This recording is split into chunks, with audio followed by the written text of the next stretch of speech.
Ya, saudara, rencana kenaikan tunjangan DPR mendapat penolakan dari masyarakat. Tunjangan fantastis bagi anggota dewan semakin memperjelas kesenjangan antara rakyat dan wakilnya.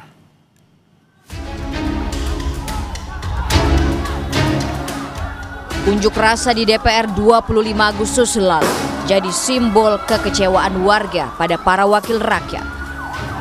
Beragam tunjangan fantastis anggota DPR jadi ironi di tengah kesenjangan sosial yang masih membelit masyarakat. Tunjangan rumah bernilai fantastis 50 juta rupiah untuk anggota DPR menjadi polemik di tengah hidup masyarakat kecil yang kian sesak dan terdesak. Alasan adanya tunjangan tersebut karena rumah jabatan anggota DPR sudah rusak. Artinya, DPR tak lagi mendapatkan fasilitas perumahan di Kalibata, Jakarta Selatan. Wakil Ketua DPR, Sufmi Dasko Ahmad bilang, tunjangan perumahan bagi anggota DPR akan diberikan hingga Oktober 2025. Sementara setelahnya, tidak ada lagi tunjangan perumahan yang diberikan untuk anggota dewan. Anggota DPR itu mendapatkan tunjangan perumahan setiap bulannya 50 juta dari bulan Oktober 2024 sampai dengan bulan Oktober 2025, yang mana uang tersebut akan dipakai untuk kontrak rumah selama masa jabatan anggota DPR 5 tahun, yaitu selama 2024 dan sampai dengan 2029. Jadi setelah Oktober 2025, setelah bulan Oktober 2025, anggota DPR itu tidak akan mendapatkan tunjangan kontrak rumah lagi.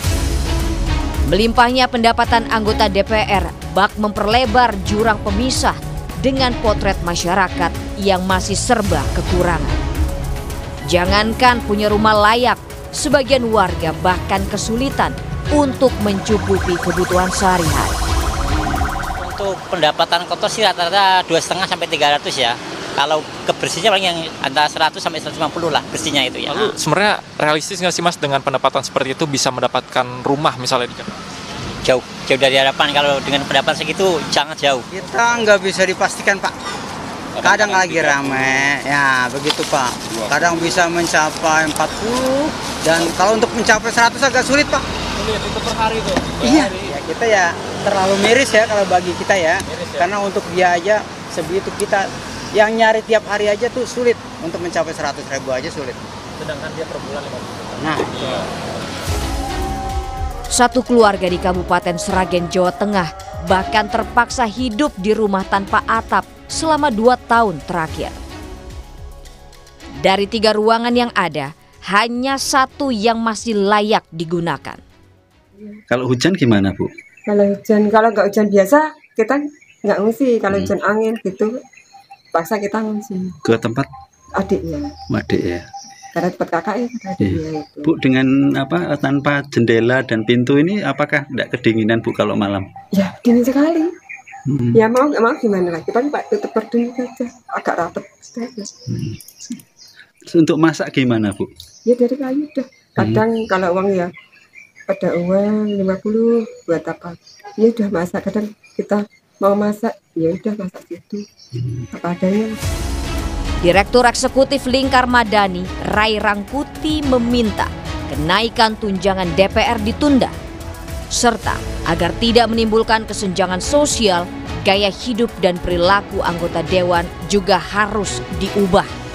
Ya, saya berharap 2 ya. Pertama, tentu mereka segera mengubah ketentuan kenaikan tunjangan itu, ya kan, supaya masyarakat kita merasa bahwa mereka yang berada di gedung DPR itu adalah memang wakil mereka, bukan orang asing. Segeralah mereka mengubah perilaku. Tadi ada 3 yang saya sebut tadi itu ya, gaya hidup, ya, soal kesenjangan dan perilaku, dan yang ketiga adalah soal visi politik ataupun pandangan politik mereka gitu. Di tengah himpitan ekonomi serta rencana pemerintah menarik iuran pada pekerja untuk tabungan perumahan rakyat, tunjangan yang fantastis bagi anggota dewan tersebut semakin memperjelas ketimpangan rakyat dan wakilnya. Terlebih saat ini, pemerintah juga terus mendorong efisiensi. Tim Liputan, Kompas TV. Membahas soal tunjangan fantastis bagi anggota DPR, terutama untuk rumah, kita sudah bersama dengan anggota Forum Advokasi Pemerhati Perumahan Rakyat, Johan Immanuel. Selamat malam, Mas Johan. Selamat malam, Mas Ibrahim. Mas Johan, ada penjelasan terbaru, ternyata 50 juta per bulan hanya dibayar 1 tahun. Ini untuk masa bakti 5 tahun. Bagi Anda, apakah nilai ini sudah wajar? Iya, jadi Mas, kita perlu ini juga ya, sorot juga, ya kan, apakah ini mendesak ya, ataupun urgent ya, untuk penetapan ataupun pemberian tunjangan perumahan ini, ya. Kita bisa takar ya, apakah dengan tidak adanya tunjangan perumahan ini akan mengganggu ya tugas wewenang dan kewajiban dari anggota DPR ya, untuk melaksanakan tugas wewenangnya berdasarkan undang-undang ya. Nah, mengenai adanya pemberian ataupun berita terbaru ya, ataupun statement terbaru dari Wakil Ketua MPR, ya itu sangat disayangkan juga ya. Kami rasa atau kami pikir seharusnya itu ditinjau kembali ya. Mengapa? Karena dinilai masih tidak tepat ya. Saat ini untuk masyarakat sendiri pun dihadapi ya dengan apa yang akan yang harus diikut sertakan ya dalam program Tapera. Nah, program Tapera ini udah membebani masyarakat ya. Mengapa membebani? Karena ada potongan ya dari upahnya 2,5% ya. Termasuk juga dari pihak pemberi kerjanya itu akan dipotong 0,5%. Bahkan kalau tidak dibayarkan ya untuk iuran Tapera tersebut itu berbasis denda ya. Ini gimana kan masyarakat sudah sangat terbebani ya. Belum lagi nanti tahun depan ada rencana kenaikan iuran BPJS Kesehatan. Belum lagi pajak yang baik Mas Johan. Naik terus ya. Jadi artinya Anda ingin membandingkan sebetulnya ketika anggota dewan mendapatkan tunjangan 50 juta per bulan selama 1 tahun itu dibandingkan dengan rakyat yang direncanakan akan dipungut iuran untuk Tapera. Ini sangat kontradiksi sekali. Iya, betul Mas. Ini sangat kontradiktif sekali ya. Karena kita melihat ya, saat ini masyarakat itu dalam posisi yang dihadapi dengan ekonomi yang tidak menentu ya. Kita ketahui ya bagaimana saat ini ya, masyarakat sedang dihadapi sulitnya ya untuk mencari beras ya. Kalau kita bersama ya, cari untuk beras dalam 2 minggu terakhir ini sulit ya di minimarket terdekat ya. Kemudian juga mengenai kesehatan ya, mengenai pembatasan fasilitas kesehatan itu kan sebetulnya kan seharusnya ya harus dipertimbangkan. Kenapa sih nggak diprioritaskan untuk hal-hal lain ya yang lebih prioritas, misalkan pendidikan ya, untuk guru-guru honorer, kesehatan ya, atau bahkan untuk kinerjanya anggota DPR sendiri ya. Kita tahu bersama kan rancangan untuk undang-undang KUHP sampai saat ini belum selesai kan. Kenapa nggak dirampungkan ya? Atau juga untuk rancangan undang-undang perampasan aset. Kan itu bisa lebih prioritas ya dibandingkan dengan menaikkan ya atau pemberian tunjangan rumah ini. Begitu sih Mas. Baik, jadi sebetulnya eloknya kinerjanya dulu yang ditonjolkan gitu ya. Jadi agar masyarakat juga bisa menilai. Tapi sebelum kita bahas soal kinerja nih Mas Johan, apakah memungkinkan rumah jabatan anggota yang di Kalibata itu difungsikan kembali, dioptimalkan kembali? Memang sebetulnya ada rencana akan digunakan untuk menteri dan juga wamen ya? Iya, memang kalau kita ikuti informasi ya dari Sekretariat Jenderal ya, tahun lalu atau 10 bulan yang lalu, memang ada rencana untuk rumah dinas DPR yang lama itu ya akan dijadikan rumah bagi menteri atau wakil menteri. Nah, cuma sekali lagi ya perlu diingat bahwa ini kan wakil rakyat ya, rakyat yang memilih tentu harusnya menyerap aspirasi rakyat atau aspirasi masyarakat berdasarkan tugas wewenang dan kewajibannya.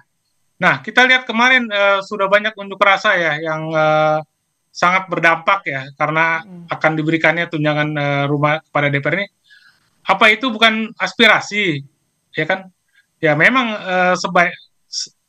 seideal mungkin ya dan seharusnya itu harusnya ditinjau kembali ya, ya oleh Sekretariat Jenderal DPR. Jangan sampai ini justru jadi hal-hal yang menambah polemik yang ujungnya itu tidak jelas pengawasannya seperti apa kan. Begitu Mas. Mas Johan, Kalau Anda melihat respons dari anggota DPR bagaimana sih cara komunikasi mereka ketika ini ada penolakan dari masyarakat soal kenaikan tunjangan anggota Dewan ini? Bagaimana sih mereka meresponsnya menurut Anda?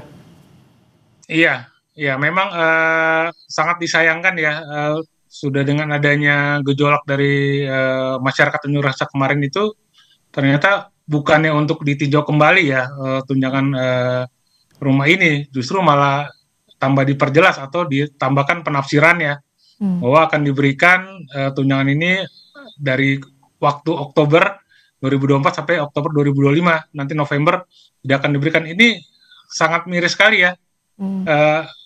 Justru kami berharap dengan adanya gejolak dari masyarakat ataupun unjuk rasa, seharusnya ya pemerintah ataupun DPR RI itu inilah mengedepankan kenegarawannya ya, sebagai negarawan sejati yang harusnya ya mengaji kembali ya atau meninjau ulang atau bahkan ya kalau bisa menunda seperti itu ya sampai saat yang tepat ya.